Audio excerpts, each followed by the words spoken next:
We're good. You're good? Take it away. Oh, good to go, Ryan. Excellent. Thanks. I'm going to take care of some housekeeping first. Welcome, everybody. Thank you. Today is Monday, July 11th. Happy summer. So real quick, the Open Public Meeting Statement. In accordance with the requirements of the Open Public Meeting Act, Chapter 231, PL 1979 announcement, I wish to announce that the New Jersey Public Meeting Law was enacted to ensure the right of the public to have advance notice of and to attend the meetings of public bodies at which any business affecting their interest is discussed or acted upon. In accordance with the provisions of this act, the School District of the Chathams Board of Education has caused notice of this meeting to be published by having the date, time, place thereof posted in the Board Administrative Offices, sent to the clerks of the Chatham Borough, the Chatham Township, the Library of the Chathams, the Chatham Courier, the Daily Record, the Star Ledger, and the TAP. Peter, would you mind taking attendance? Sure. Ms. Ciccarelli. Here. Mrs. Clark. Mr. Del Sandro. Here. Mrs. Kenny. Ms. Ross. Here. Mr. Ryan. Here. Mr. Smith. Here. Ms. Zhang. Here. And Ms. Weber. 8 present and accounted for. Excellent. And if you're able to, please stand and join us for the Pledge of Allegiance. The flag is behind Dr. D'Souza. I pledge Allegiance to the flag of the United States of America and to the republic for which it stands, one nation, under God, indivisible, with liberty and justice for all. Excellent, thank you. I do not have any president's opening remarks other than to say happy summer. That should sum it up. And I'm going to send it right over to Dr. D'Souza for superintendent's report. Thank you, Ms. Weber. I'm going to start my report with a very, very brief presentation from Scott Muir, who's with our energy consultant. About 5 years ago, we partnered with Berkeley Heights Public Schools in contracting with a third party to help us reduce our energy costs because they had been rising. And at this point, a representative from that organization, the person who works with us on a daily basis, was going to give a quick update to us and then present us with a recognition for the advances that we've made over the past number of years. So I'll turn it over to Scott Muir from Synergistic. Thank you very much. So my name's Scott, and this is Jason Rivera. He's your very own energy specialist here. And we work with Synergistic. Synergistic is a behavior-based energy conservation company, and we work with school districts. So we optimize energy use so you can spend the savings where it matters most. So 4 years ago, the School District of the Chathams decided to take action on reducing its utility expenses, and like many other schools and districts around New Jersey and the country, chose to partner with us.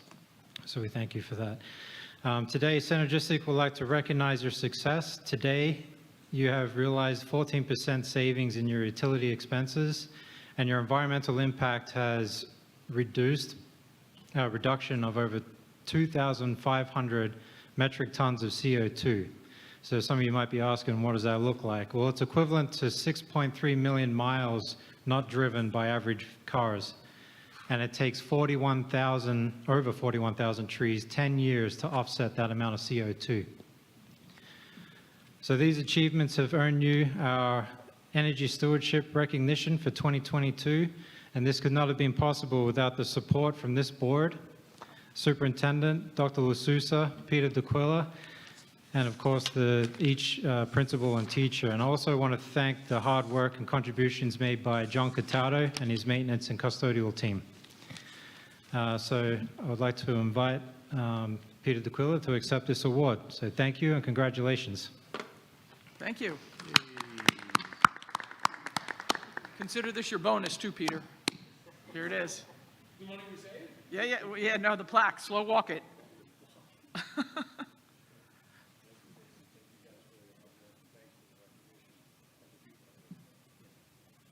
guys. Thank you. Thank you very much.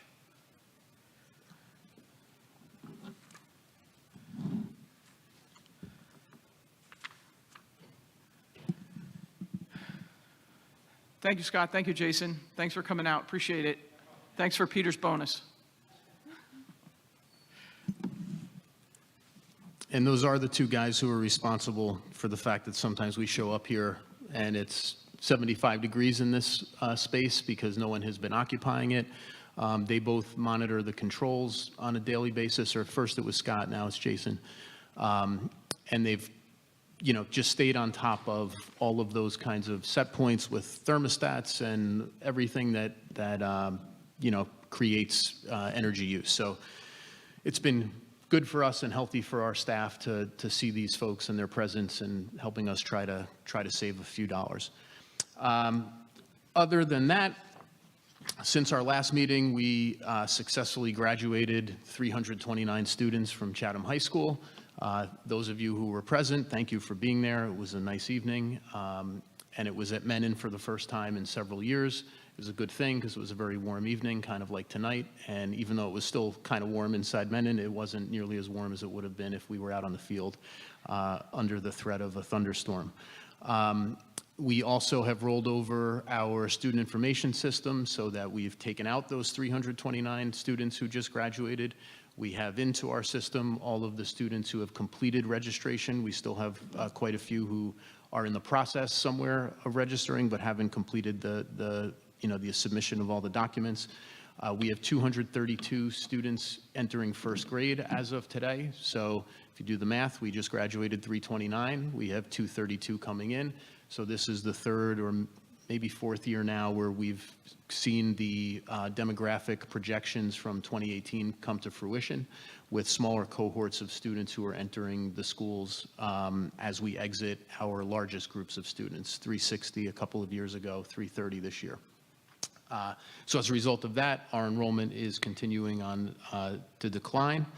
And, I probably will have more to say about that when we get into the next school year after we have all of our registration complete and we kind of have a better picture of where we are. In addition to that, on Friday, we received updated guidance from the Department of Health for K through 12 settings and summer camps regarding COVID-19. I'd say I haven't, torn it apart completely yet, but likely it looks like the way we ended the school year will be how we begin the school year this coming year, meaning that masks will be optional. We can continue with sort of a general notification process for positive cases. We would expect students to isolate if they are symptomatic, but not quarantine otherwise. And once we kind of go through step by step the guidance that was given to us on Friday, then I will also update our ARP plan. If you recall, about a year ago, we had to create a safe reopening plan as a contingent for receiving the federal dollars associated with the American Rescue Plan. So we have to update that every 6 months. Last time we did so was in January. We'll do it again this summer. Even though we've been reopened for 2 years now, we still have to do that. So that's all in the pipeline, and once we have it updated, we will board approve it. We'll put it on the website. Anyone can, take a look and comment on it, whatever. So that's kind of where we are as we are in the front end of the summer still. Excellent. Just back on the enrollment, where do we stand on the demographers report, updating the demographers report? I know we were queued up. Anything to report back on that? Oh, Bradley? It's in the agenda tonight to approve the, it's item 7, update the demographers report. Okay, great. And do you recall, and I know you told me and I apologize, getting old. I know we were queued up. Did he say about how long that would take to turn around? He thought it would depend on how long it took us to get him the required information, how long it would took him to get some of the data points that we don't supply, but he gets from other sources. He thought that if we moved along quickly, we would be looking probably by the end of the calendar year for a final report. But there were a certain number, I want to say 8 other districts, though I can't remember the exact number, who were ahead of us in line. So we're Okay. moving as quickly as we can. Okay, great. Excellent. Thank you. Does anybody else have any questions for Dr. LaSousa on any of those topics or anything else? No, I was just telling Mr. D'Alessandro, that's to update the 2018 demographers That's report correct. forward to 2022, post-COVID. Right, post-COVID, and it'll take us 5 years out? That's right. Perfect. Excellent. And my recollection is any demographer worth their salt won't go any further out than 5 years because then the data becomes unreliable. Excellent. Okay, fantastic. Anything else, Mike, or you're good? Hiring, we're moving along? Yes, so we just had a personnel committee meeting, not to steal Ms. Ciccarelli's thunder, but we've had 54 certificated staff vacancies to fill. We've gotten through 46 of them. We're still working. There are appointments on the agenda tonight to replace folks who have resigned or positions that are vacant. We have one administrative position that we are at the end of the process on and should have a final recommendation probably by Wednesday. That is for the athletic director position, and that's a time-sensitive one because the athletic season for the fall begins, I forget the exact date, but it's by August 15th, if I'm not mistaken.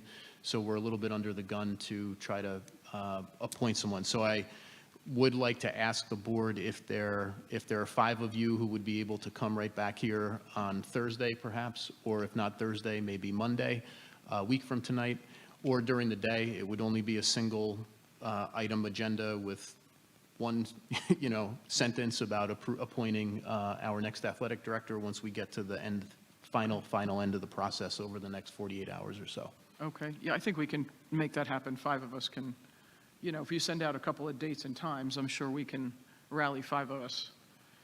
Does Thursday sound reasonable? Is this the best time, or is there a better time? Yeah, Can't do Thursday's Thursday. not ideal for me, but, okay, there's 3 that can't be here Thursday. How about Wednesday? No Wednesday? Tuesday, Thursday, no good. How about Friday day? Friday works for me. Friday day? Live? Yeah, for 5 minutes, no. I'm away. Can we do it over Google? No. I don't know, yeah, rather, Because it's a public, it has to be a Oh, public okay, meeting. right. Yeah, so Friday during the day works for me. How many people can make Friday during the day, whatever time, mid-morning? I'm up at 5:30. No. It's Friday during the day. Target like 9 a.m. or 10 a.m. I can and- do 9. 9 o'clock Yeah. on Friday? Yeah. Who can do 9 on Friday? Mr. Ryan, are you good? Oh, that's not I ideal. have your head lit up so sheepishly. I have an 8 o'clock to a 9 o'clock, Okay, so I could do 9:30.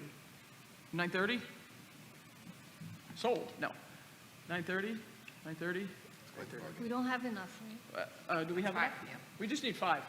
1, Chris, you're 2, working. 3, I'm no 4, good. 5. A lot of you're out. 1, 2, 3, 4, 5.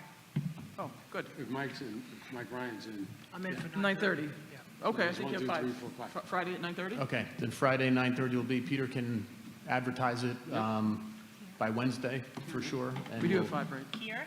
Yeah, actually, no? we'll just do it in the board office conference room, since there's only, Well, there might be a lot of public that wants to attend. You never know. then they can stand Hope springs eternal. for the 15-minute meeting. We could do it in the hallway if you want. I don't care. Do wherever you'd like. Tell me where you want. This is fine. Put this as the venue, because it's easier to park and people are familiar with this. I mean, Yeah. we could meet in the hallway if you want, And Nick, we do not need your services. as much as we'll miss you. It'll be quick. We'll shout. It'll be quick. It's just going to have one item on the agenda. Okay, Perfect. okay, Thank great. you. Friday morning at 9:30. Thanks, Peter. Thanks, Mike. Thanks, everybody who can make it. Excellent. Anything else, Mike? I think that's it now. Okay, perfect. Peter, over to you for Business Administrator report. Sure, just a reminder, as it's been posted on our website, the information for the board member election is on our website, and any borough resident and/or township resident interested in applying for the BOE position, the deadline is Monday, July 25th at 4 p.m. All applications need to be submitted to the Morris County Clerk Office before 4 p.m. They're available on our website, and preferably all of the information is on the New Jersey School Board's website, and all the links are listed on the district website. On the construction update, work is progressing on Cougar Track. The contractor has installed the rubber track surface, so that needs to cure for 2 to 3 weeks before that will get painted, and then he will be finished. So as of right now, we're targeting the Cougar Field remain closed until August 5th. So everything is progressing nicely.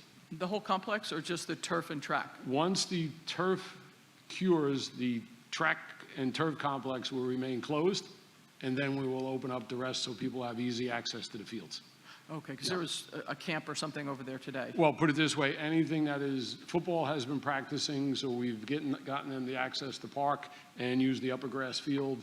If there's anything that we know of going on, they get in and out of the field. Okay. We're trying to reduce the public because the public's going to look and say, well, it looks fine, and then find their way into the track surface, and I don't want it, I don't want footprints all over our new track to, negatively impact all the work that's been done. Okay, great, yeah, and you can check the cameras too. If there's a Yeah. plethora of people, then Yeah. we may have to. It's been very good so far. Okay. So that's good. And Yeah. I know the township police have put that in their patrol and are patrolling as well. So Okay, great, that does help. perfect, fantastic, thank you. On the rest of the construction, the roof project at the front of the middle school is about 75% complete, so there should be no problem them finishing up the beginning of August, so that'll be all wrapped up before school starts. They've started the work on the 160s and 170s wing at the middle school. That'll be completed again by the beginning of August. The roof work on the back of Lafayette will start the end of July and will be finished by July 19th. The contractor is working and on schedule for the CAHS nurses' restroom ADA upgrade, and the contractor is working on the CHS B-wing univent replacements. The one minor hiccup, he's trying to get a confirmed delivery date for the univents. Once he has that, we'll plan whether they'll all be installed before school starts, or he will do them at night, one at a time. So he's doing as much work as he can to have everything ready for the new units to be installed, but won't pull the old units out until he has the new units. Okay, We have a semi-plan if we have to start school without the new univents. okay, is that the only item that you anticipate could be still out? That's the only item. He already has all of the condensing units, which will supply the cooling part for the univent. They're all currently being piped and installed on the roof, so all the lines and everything will be set to hook up to the univents. So he's doing as much advanced work as he possibly can. Okay, if it spills into the school year, I don't need to remind you that we don't want contractors there when No, it would be students are on after, campus. it would be once school lets out, so with the new high school hours, approximately 3:30. Okay, just make sure the contractor's aware that we don't allow contractors on campus when the students The are. contractor knows, because we already, in the meeting we had last week, knows that he can't work in a classroom while class is going on, because Right. all of this work is in 11 individual classrooms. Right, we don't even want them on the campus No, while there's they- students around. they're well We aware. background check everybody, and we have no control over that, so we don't even want them on the campus while students are around. Duly noted and has been instructed. Okay, great, thank you. As long as they're aware and they're not surprised. And that's all I had, unless anybody has any questions. Does anybody have any questions for Peter? No, no questions. Dr. Donahue, do you have any report or anything you'd like to say? Not after day one?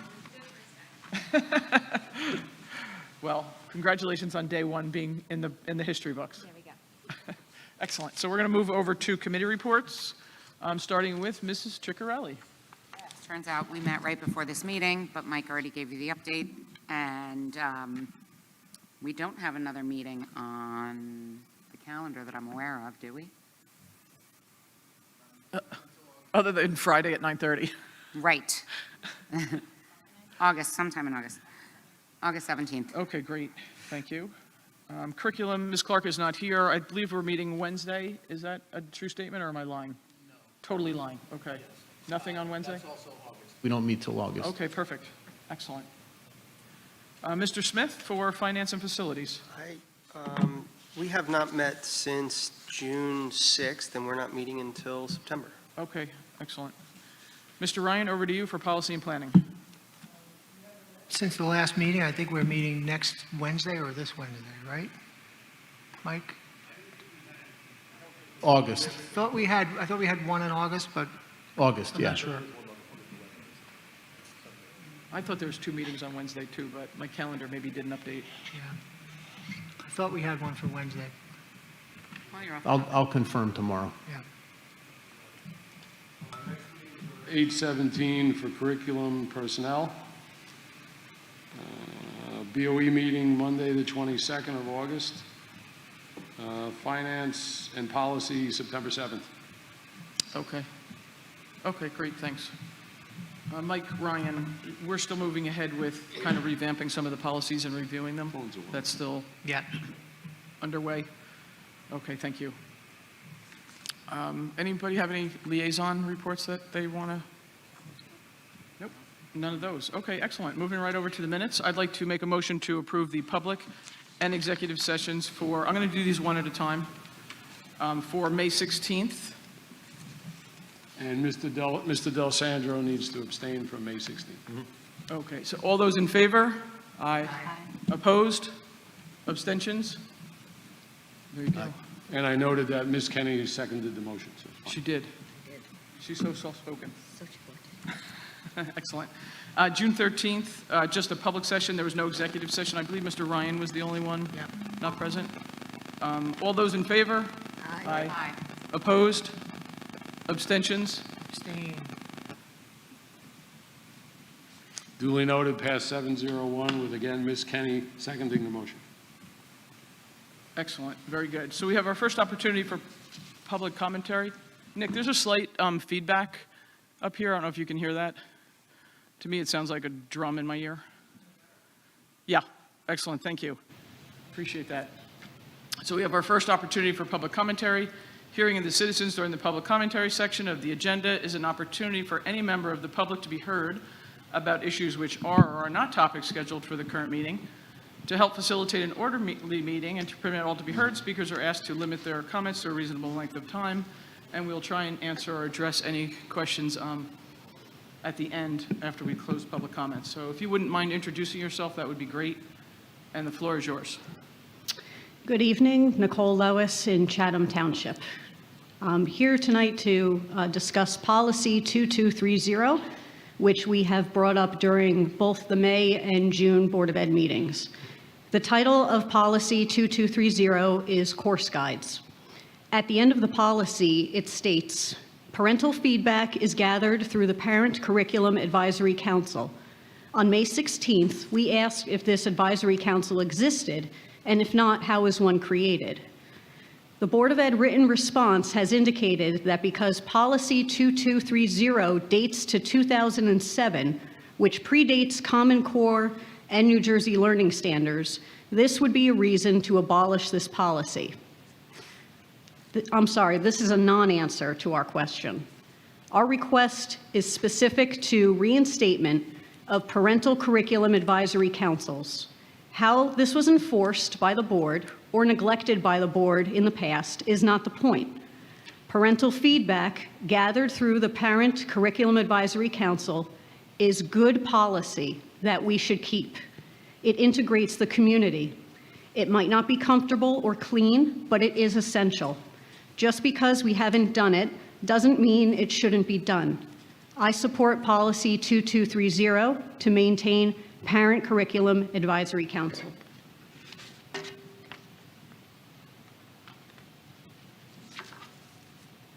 Good evening. My name is Deirdre Rajapi. I'm in Chatham Township, and I'm here also to support Policy 2230 and maintaining parental feedback through the Parental Curriculum Advisory Council.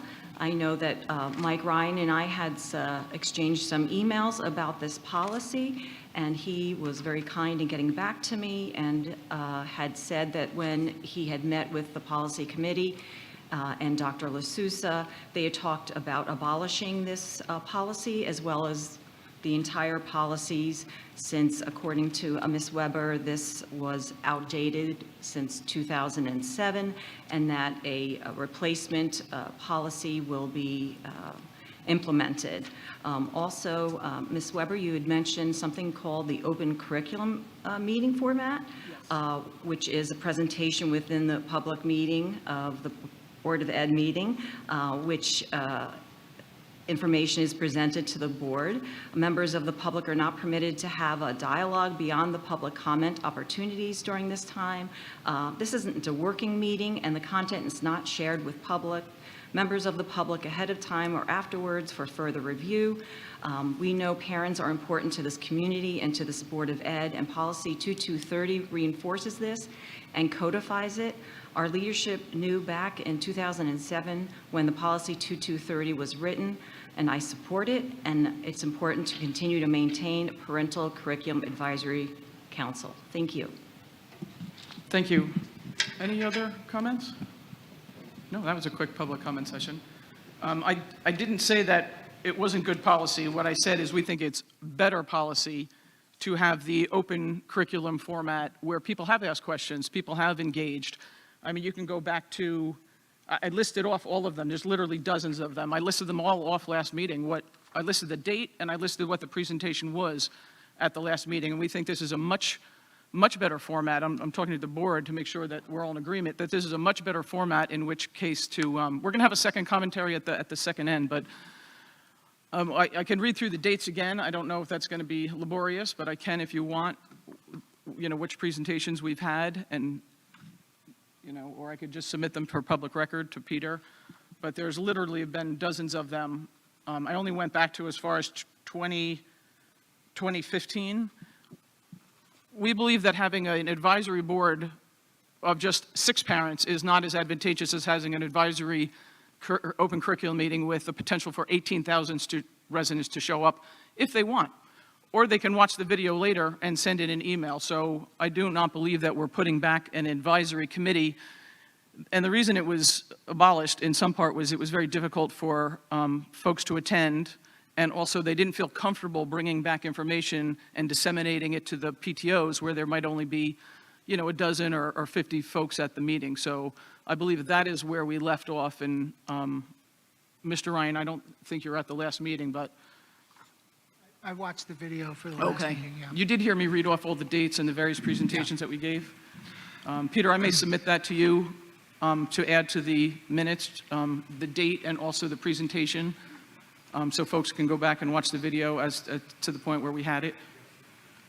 I don't know if any other board members had any comment on that or had any.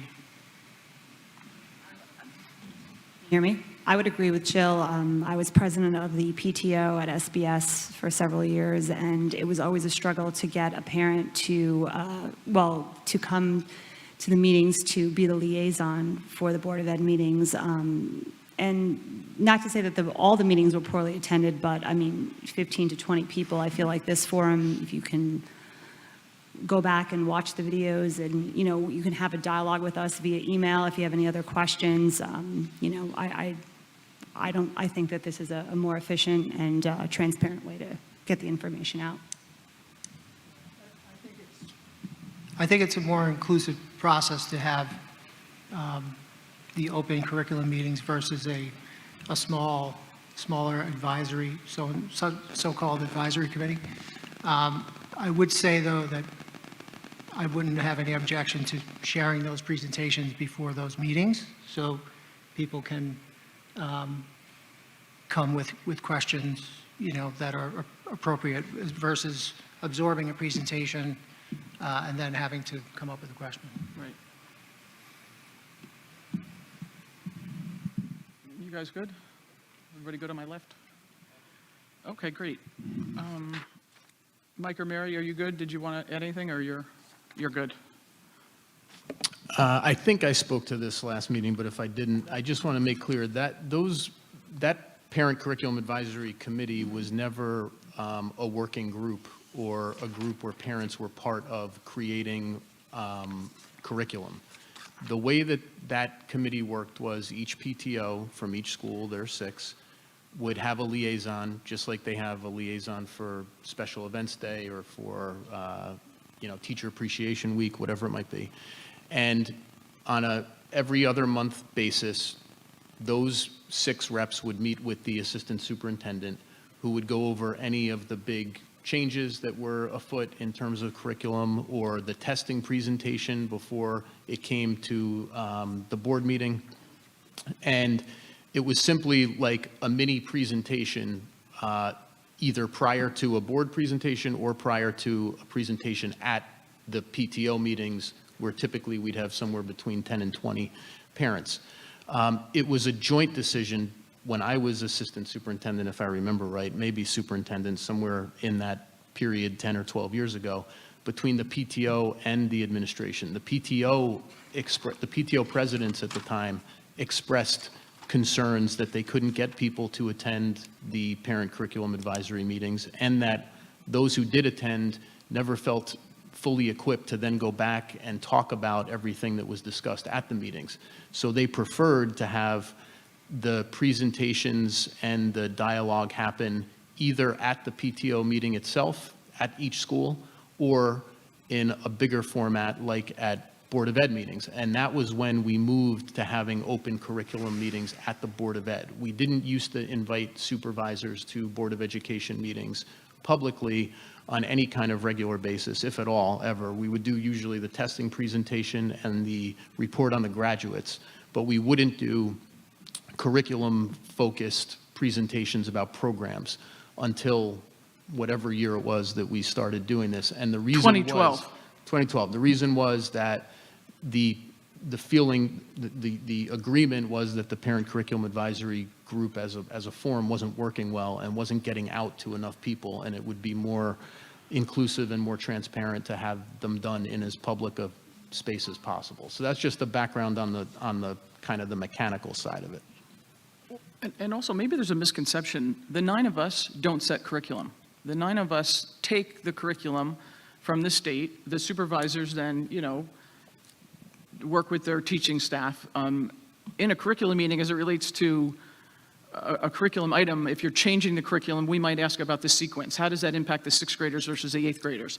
How is the transitions going to be? Sometimes we talk about costs, we talk about training, we talk about how much professional development, what is the transition of a teacher switching, from a house system to a non. So we don't talk about, how you're going to integrate vertical articulation. We don't get into the weeds of that. I design software. Most of these folks are finance. An entrepreneur. This is not our background. Other than Michelle, she's the only educator at the table. So maybe there's a misconception out there that the 9 of us are designing curriculum, which unless Mr. Ryan's doing that in the back room, nope, he says no. It's designed by the state. It's sent to the Chathams. The supervisors, working with the assistant superintendent of programs, then disseminate it and work with lesson plans. And I think they do a darn good job, actually. So maybe there's a misconception that the 9 of us are in the back room coming up with curriculum, and just for the one, I'm not. If any of you are, I think Chris is secretly doing it. So again, it's not that we don't think policy 2230 is all that in a cup of tea. We just think it's a better process to have an open curriculum. And, Mike, I agree. If the presentation could be put out there ahead of time, I think the videos have been fantastic, which is what I stated last time, that folks can watch it at their leisure. And then if they have questions, hey, I didn't know my kid was doing that, or hey, I know my sister's school is doing X, I wonder, and they could shoot an email off to their teacher, or, or reach out to one of us if they find that to be helpful.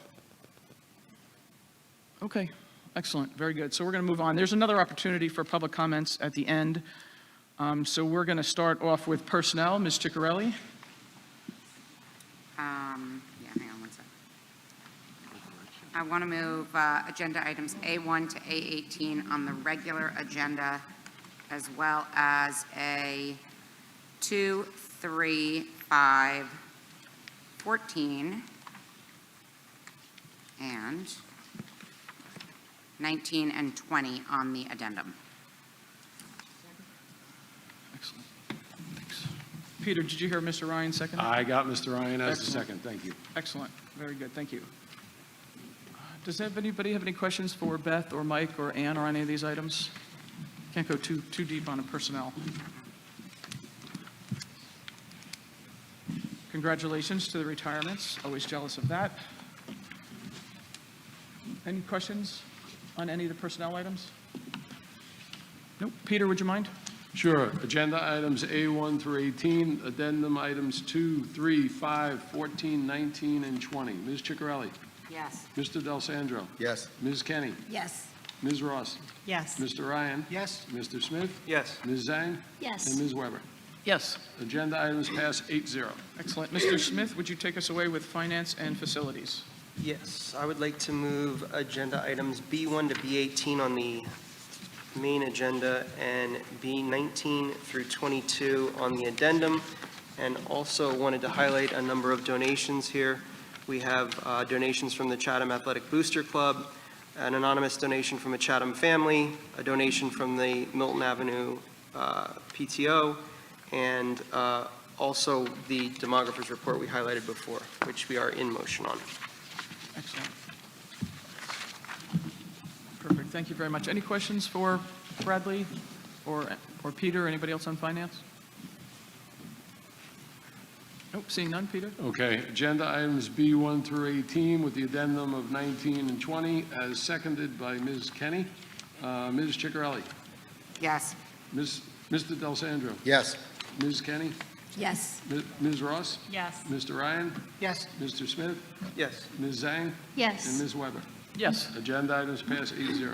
And Peter, just for the record, I think the addendum was 19 through 22, right? Yes, correct, Right, okay. 19 through 22. Right.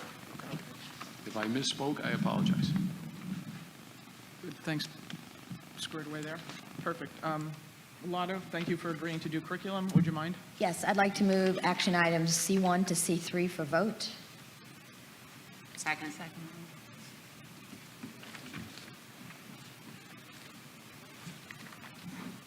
Is the intern for the whole year? It says fall and spring.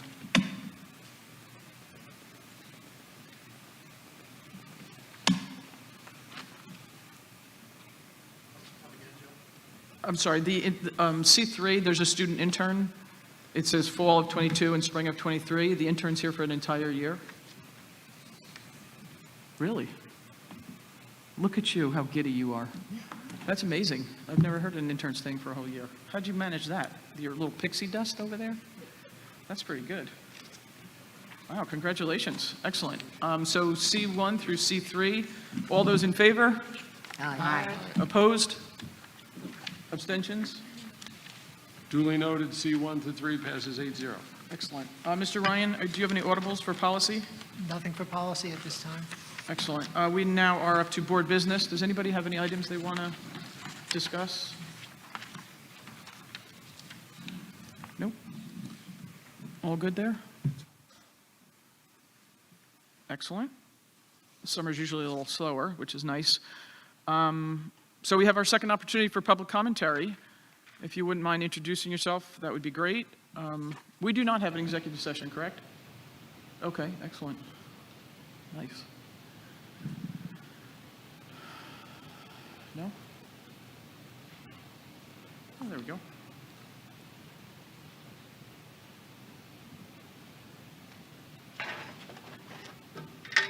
Nicole Lois, Chatham Township. We do appreciate the dialogue we just, went through back and forth about policy 2230 and parental feedback. It is an important issue, and certainly understand that in years past, decisions were made. But in light of events that have been going on over the past 18 months, we're just going to keep talking about it again because it is very important to many families in the community. Parent advisory councils, a purpose, if you will, would be to work collaboratively with parents, with teachers, district leadership, Board of Education, and other stakeholders. And that's to share information, discuss information in our school district. Those would be working meetings, collaboration centers around topics such as program development, curriculum development, instructional methods, district decision-making. So this is not a purpose that I wrote myself. I didn't engage an attorney to write this statement. There's many existing parent curriculum advisory councils in New Jersey and beyond. We do not have to reinvent the wheel, and Policy 2230 was written to encourage parental participation and feedback. We've certainly seen many examples recently that have been presented at Board of Ed meetings where Policy 2230 was violated, and the content was well outside of the course guidelines being presented to students. The most notable example was the 11th grade health class, where pornographic slang such as down low was part of the classroom instruction. Although parents were publicly admonished when we discussed this during the May 16th meeting, This lesson was reviewed by leadership and later found to have been inappropriate. Reestablishing a Parent Curriculum Advisory Council would provide a venue for these types of issues to be presented for review outside of public meetings where there could be a working dialogue and integration between the community.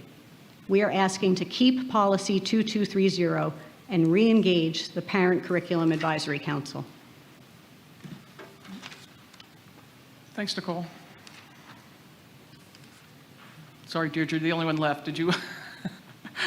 Okay, very good. Thank you. I just wanted to double check to make sure there's nobody else that wanted to speak. Excellent. Very good. We're going to close the second public commentary. I think we covered 2230. I thought we had a nice dialogue here about it.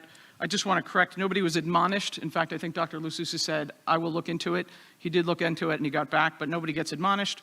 We just can't answer, things on the fly that happened in a classroom. Dr. Lususa has to take that back and do research. The things we can answer, we try, but nobody gets admonished. Does anybody else have any questions? We could wrap it up. Excellent. Very good. Well, thank you. Happy summer. Thank you for those who came out. Thanks for listening online. Have a great summer, and we'll be back in August for our next meeting. Excellent. Yes, and reading them. Thanks very much.